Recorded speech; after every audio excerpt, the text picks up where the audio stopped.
ಸ್ವಾಮಿಗಳು ಬಂದ್ರು 100% ನಾನು ತಿಗದ ಬಗ್ಗೆ ಮಾತಾಡಿದ್ರು. ಈ ಕಿವಿಲಿ ಗುಗ್ಗೆ ಪಗ್ಗೆ ಇದ್ರೆ ನೀಟಾಗಿ ಕೇಳೋದೇ ಇಲ್ಲ.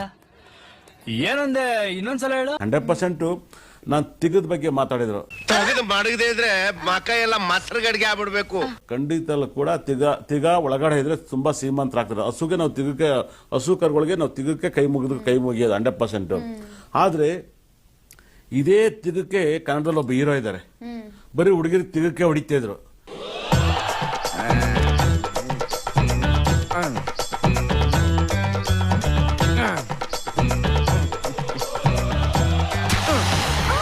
ಬರ್ಬತ್ತಾಗೋಗ್ಬಿಟ್ರು ಅವರು.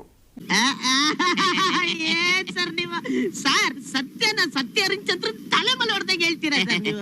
ಅರ್ಥ ಆಯ್ತು ಅನ್ಸುತ್ತೆ.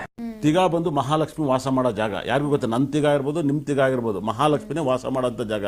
ಬರೀ ಹಸುಗ್ ಮಾತ್ರನೇ ಮಹಾಲಕ್ಷ್ಮಿ ಇಲ್ಲ, ನಿಮ್ಮ ತಿಗನು ಕೂಡ ಲಕ್ಷ್ಮಿಗೆ ಹೋಲಿಕೆ ಮಾಡುತ್ತೆ. 100% ಬರೆದು ಬಿಟ್ರೆ ನಿಮ್ಮ ಕುಂಡಿಗಳು ಲಕ್ಷ್ಮಿಗೆ ಹೋಲಿಕೆ ಆಗುತ್ತೆ. ಏನ್ಲ ಶಿಷ್ಯ ಬೆಳಿಗ್ಗೆನೆ ತಲೆಗುಳ ಬಿಡ್ತಾ ಇದೆಯಲ್ಲೋ. ಯಾವಾಗ್ಲೂ ಅಷ್ಟೇನೆ ಮಹಾಲಕ್ಷ್ಮಿ ಗಲೀಜ್ ಜಾಗದಲ್ಲಿ ಇರ್ಬೋದು. ಹಸುಗೆ ನೀವೇನ್ ಕೈ ಮುಗಿತಿರೋ ನಿಮಗೂ ಅಷ್ಟೇ. ಕನ್ನಡದಲ್ಲಿ ಒಬ್ರು ಇರೋ ಮಾತೆತ್ತ ಹುಡುಗಿ ತಿಗಕ್ ಹೊಡಿತಲೇ ಇರೋರು ಪಿಕ್ಚರ್ ಅಲ್ಲಿ ಬರ್ಬತ್ತಾಗೋಗ್ಬಿಟ್ರಿ. ಅವ್ರಷ್ಟು ಬರ್ಬತ್ತಾ ಇರೋರು ಇನ್ನೊಬ್ರು ಇಲ್ಲ. 100% ಮಹಾಲಕ್ಷ್ಮಿ ಹಸುಲ್ ಮಾತ್ರ ವಾಸ ಮಾಡುತ್ತಲ್ಲ, ನಿಮ್ ತಿಗ್ದಲ್ಲೂ ವಾಸ ಮಾಡ್ತಾರೆ ಮಹಾಲಕ್ಷ್ಮಿ. ಗದಿ ಗಂಡಸ್ರ ತಿಗಲ್ಲ, ಎಲ್ಲರದಲ್ಲ. 100%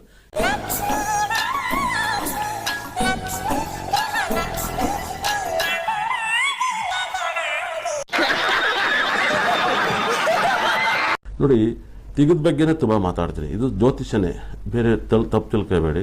ಆಯ್ತು, ಆಮೇಲೆ ನೋಡಿ, ರಜನಿಕಾಂತ್ ಅವರಿಗೆ ಅಂಡಿಲ್ಲ. ನೋಡಿ, ರಜನಿಕಾಂತ್ ಅವರಿಗೆ ಅಂಡಿಲ್ಲ.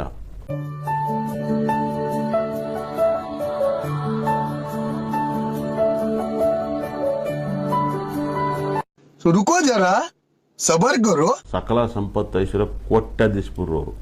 ಏನಕ್ಕೆ ಅಂದ್ರೆ ಎಷ್ಟು ಹಂಡ್ ಒಳಗಡೆ ಹೋಗುತ್ತೋ ಅಷ್ಟು ರಿಚ್ ಪೀಪಲ್ಸ್ ಆಗ್ತಾ ಹೋಗ್ತಾರೆ. ಮಾತೇ ಇಲ್ಲ.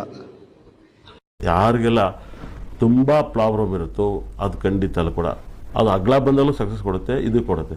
ಹಾಳಾಗೋಯ್ತೀಯಾ ಎಲ್ಲ ಬಿಟ್ಬಿಟ್ಟು ಬದುಕಲ್ ಕಲೆ